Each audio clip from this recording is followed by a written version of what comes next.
What's up, guys? I'm Rasim from rossmertech.com, and this is another tutorial in PHP programming. Now in this class I'm going to talk about the for loop, so let's get started. Now the for loop, it looks similar to the if and the while loop, but it's a little bit different.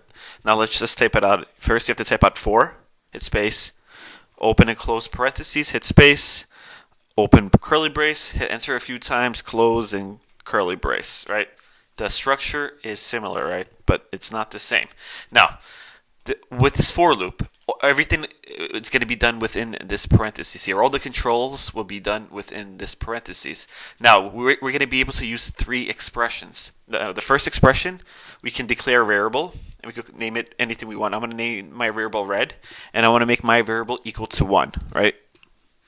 So I have a variable red in here, and I made it equal to 1, and I ended it with a semicolon. Normally we would declare variables outside of the loop, but in this case we can declare it inside the loop. Now we're going to hit space.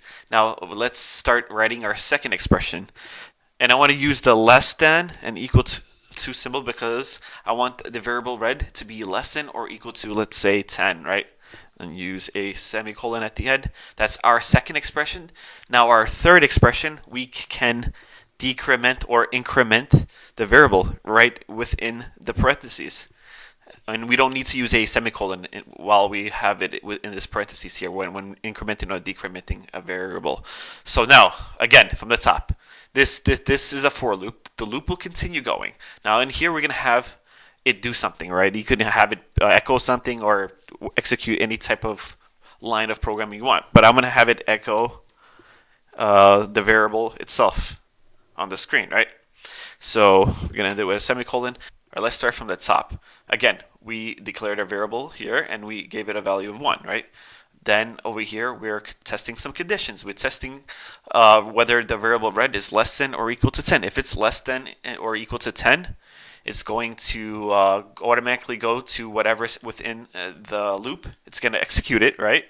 Then it's going to do the third expression, which is in this case increment. So then it's going to increment the variable by 1. So now the variable will have a value of 2. So then it'll keep on going until this middle expression is false. Once this middle expression is false, it'll break the loop and it'll continue down the code over here. So let's test it out. Now let's hit save. I'm going to open up my browser and I'm going to hit refresh. And it's, as you can see, it worked. It printed out 1, 2, 3, 4, 5, 6, 7, 8, 9, and 10. Once it got up to 10, it stopped and it broke the loop, right? You could have it do other things. We can decrement, right? Let's use the two minus symbols for decrement. Let's make this a 1, right? And we can make this a 10. So we could make it go backwards.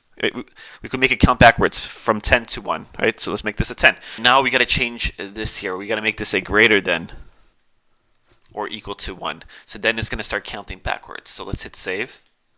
Let's open up our browser. And let's hit refresh. And as you can see, it's counting from backwards. It's 10, 9, 8, 7, 6, 5, 4, 3, 2, 1. Once it became less than the value of 1, then the loop broke. So you can do a lot of things. You know, this is pretty neat. This gives you a lot more control, and you can do some pretty neat things. So that's pretty much it for this class. If you enjoyed this video, please give me a like. If you want more videos like this, please subscribe to my channel. I'm Rasim from rossmertech.com, and thanks for watching.